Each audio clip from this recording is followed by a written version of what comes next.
మాట్లాడు.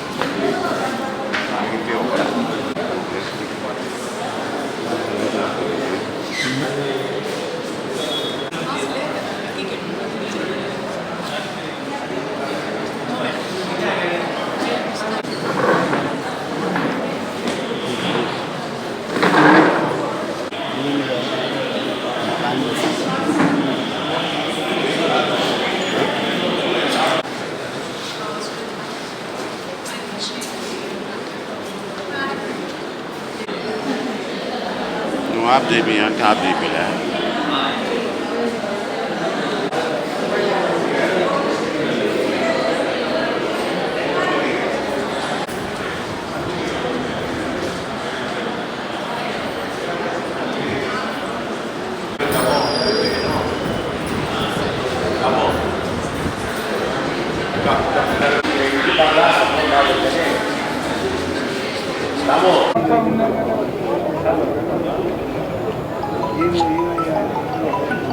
చాలా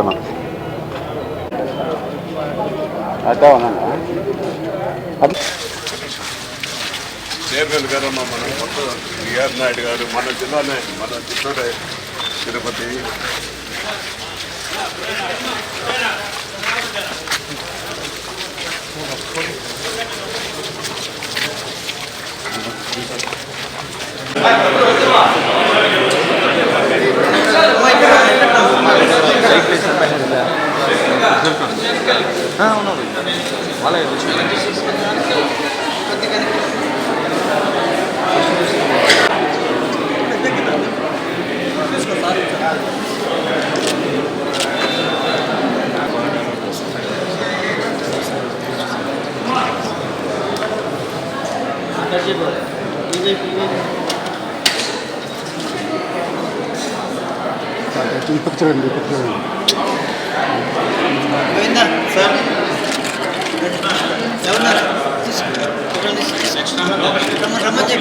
okay okay sir తీసుకో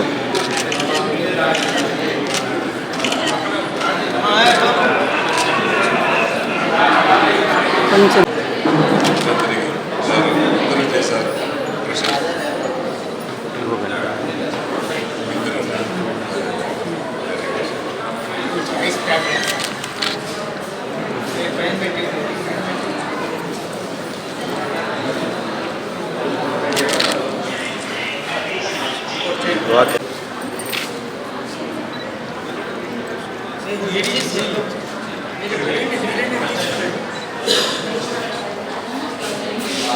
మీరు వచ్చేసరికి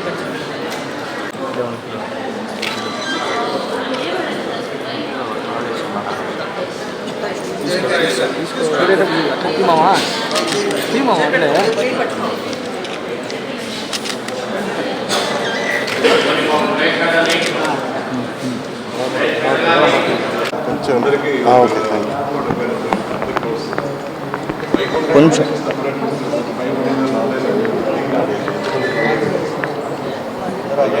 సపరేట్గా ఇస్తారంట దానికి దీనికి సంబంధంలో అందరూ వచ్చి తీసుకొని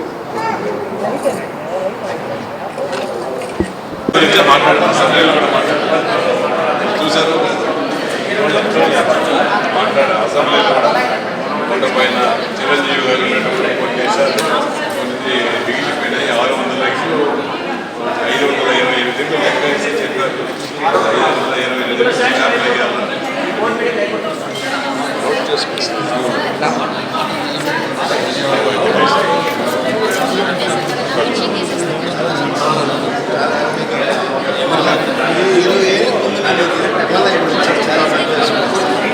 కొంచెం మళ్ళీ తీసుకున్నాం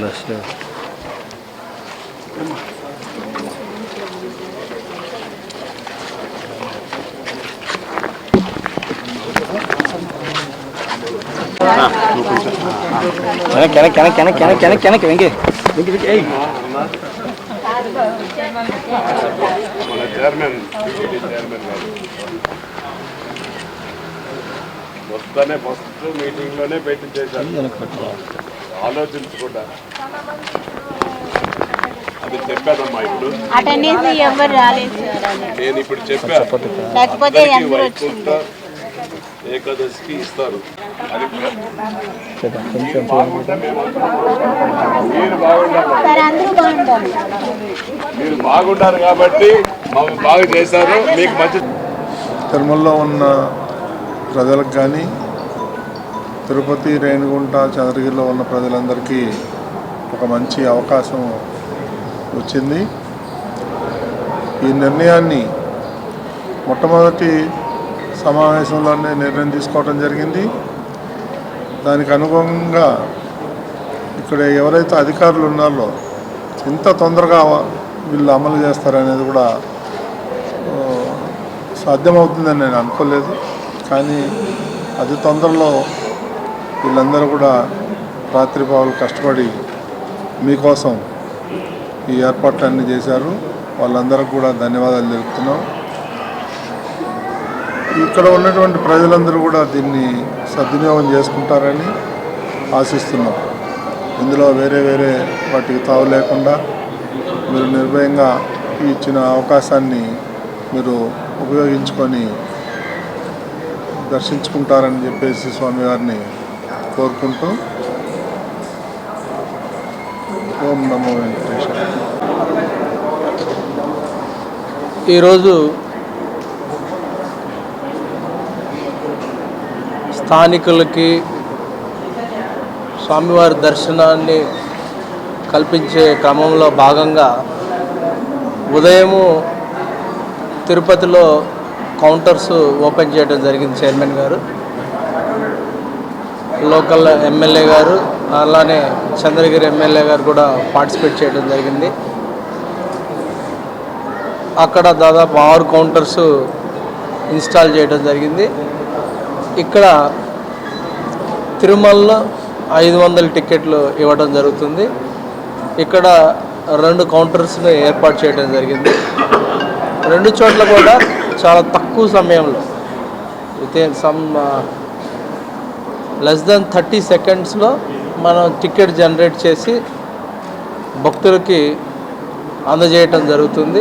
ఎక్కడా కూడా వెయిటింగ్ పీరియడ్ లేకుండా చర్యలు తీసుకోవటం జరిగింది. అలానే లాస్ట్ 3 రోజుల నుంచి కూడా విపరీతమైన వర్షం ఉన్నా కానీ టీటీడీ అధికారులు కానీ మా విజిలెన్స్ సిబ్బంది కానీ రెండు కూడా కోఆర్డినేట్ చేసుకొని 2 చోట్ల కూడా భక్తులకు ఏ రకమైన ఇబ్బందులు లేకుండా సౌకర్యాలు కల్పించడం జరిగింది. ఇది చాలా మైల్ స్టోన్. చాలా రోజుల తర్వాత కూడా టీటీడీ పాలక మండలి మొదటి సమావేశంలో తీసుకున్న రిజల్యూషన్ని చాలా ఫాస్ట్గా, అంతేవిధంగా చాలా ఫాస్ట్గా కూడా అధికారులందరూ కూడా సిస్టాన్ని, ఐటీ సిస్టాన్ని కూడా ఇంప్రూవ్ చేసుకొని, అలానే ఈ రకమైన దర్శనం కల్పించడం వల్ల మళ్ళీ బయట భక్తులకు ఏమన్నా అనే డౌట్ కూడా రావచ్చు. వాళ్ళకి తగ్గించి ఇలా ఇస్తున్నారన్నది ఆ రకమైనవి ఇవి కూడా ఎస్ఎస్డీలు కానీ లేకపోతే ఎస్సీడీలు కానీ మిగతా రకమైన ఏ రకమైన స్లాటెడ్ దర్శనాలను కూడా ఎక్కడా కూడా తగ్గించకుండా బ్యాలెన్స్ చేసుకుంటూ అటు బయట నుంచి వస్తే భక్తులకి ఉన్న సౌకర్యాలను అదే విధంగా పెంచుకుంటూ అదేవిధంగా లోకల్లో ఉన్న భక్తులకు కూడా అవకాశాలు కల్పించడం జరిగింది. దీనికి ఒక పెద్ద ఎక్సర్సైజ్ చేయటం వలన ఇంత మంచిగా బ్యాలెన్స్ చేసే అవకాశం వచ్చింది. దీన్ని చాలా సద్వినియోగం చేసుకుంటారని ఆశిస్తున్నాను. అలానే చూస్తుంటే కూడా భక్తుల వైపు నుంచి చాలా ట్రెమెండియస్ రెస్పాన్స్ ఉంది. ఇది ఇలానే కొనసాగుతూ ఉంటుంది, అందరికి కూడా ప్రయోజనకరంగా ఉంటుందని ఆశిస్తూ ఉన్నాము. నమో వెంకటేశాయ.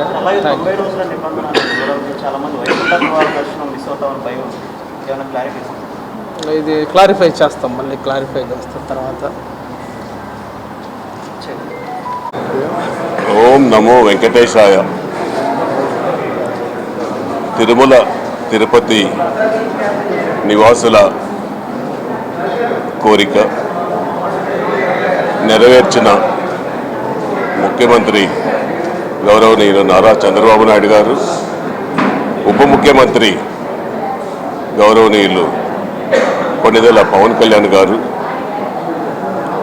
మన తిరుపతి తిరుమల పాలక మండలి చైర్మన్ బిఆర్ నాయుడు గారు, ఈఓ గారు, అడిషనల్ ఈఓ గారు, సభ్యులు, అధికారులు, స్థానికుల కోరిక ప్రకారం దర్శన భాగ్యం 5 సంవత్సరాలు నిలిపేసిన దాన్ని మరలా పునఃప్రారంభించి చేయడం వాళ్ళని మనస్ఫూర్తిగా ముఖ్యమంత్రి గారికి, ఉప ముఖ్యమంత్రి గారికి, చైర్మన్ గారికి కృతజ్ఞతలు, అభినందనలు తెలుపుకుంటూ, ఆ రోజు ఎన్నికలకు ముందు తిరుపతి వాసుల కోరిక చెప్పడం జరిగింది. ముఖ్యమంత్రి గారు, ఉప ముఖ్యమంత్రి గారు ఎన్నికల ముందు రావడం, తిరుమల స్థానికులకు, తిరుమల స్థానికులకు దర్శన భాగ్యం వెంటనే కల్పిస్తామని మాట ఇవ్వడం, ఇచ్చిన మాట ప్రకారం నెరవేర్చిన ఎన్డీఏ కూటమి ప్రభుత్వం, చంద్రబాబు నాయుడు గారు, గౌరవనీయులు చంద్రబాబు నాయుడు గారు, గౌరవనీయులు పవన్ కళ్యాణ్ గారు, వాళ్ళకి మన చైర్మన్ గారికి, అది కూడా చైర్మన్ గారు మొట్టమొదటి పాలక మండలి మీటింగ్లో ఈ యొక్క అవకాశాన్ని తిరుపతి ప్రజలకు కల్పించారు. జీవితంలో ఎప్పుడూ ఎన్డీఏ కూటమి గౌరవ చంద్రబాబు గారు, గౌరవ ఉప ముఖ్యమంత్రి గారిని మర్చిపోలేని విధంగా తిరుపతి ప్రజలు కాపాడుకుంటారని తెలియజేసుకుంటూ, అంతేకాకుండా గత పాలనలో అందరికీ తెలిసిన విషయం, ఈ 2014 నుంచి 2019 వరకు గౌరవనీయులు నారా చంద్రబాబు నాయుడు ముఖ్యమంత్రిగా ఉన్న సమయంలో స్థానికులకు దర్శన భాగ్యం కల్పిస్తున్నారు. అది 19 నుంచి 24 రాక్షస పాలన రావడం, కౌరవ సభలు జరగడం, వెంటనే స్థానికులకు దర్శన భాగ్యం కూడా తీసేయడం జరిగింది. అంతటి దౌర్భాగ్య ప్రభుత్వం 19 నుంచి 24 వరకు రాష్ట్రంలో జరిగింది. దాన్ని స్థానిక ఎమ్మెల్యేగా, స్థానిక టీటీడీ చైర్మన్గా ఉండి కూడా ఆయన తిరుపతి వాసుల పైన ఏమాత్రం ప్రేమ, అభిమానం లేదు. వాళ్ళకి ఎప్పుడూ దేవునిపైనే నమ్మకం లేదు, తిరుపతి ప్రజలపైన ఎందుకుంటుంది. అందుకే తిరుపతి ప్రజలందరూ కూడా ఈరోజు వారికి తగిన బుద్ధి చెప్పడం కూడా జరిగింది. ఈరోజు అత్యధిక మెజారిటీతో తిరుపతి వాసులు గెలుపొందడం జరిగింది. ఈ యొక్క అవకాశం కల్పించిన మరి ఎన్డీఏ ప్రభుత్వం, టీటీడీ అదే పాలకుల అందరికీ కూడా, పరిపాలన అధ్యక్షులందరికీ కూడా మరొకసారి అధికారులకు కృతజ్ఞతలు, ధన్యవాదాలు తెలియజేసుకుంటున్నాను.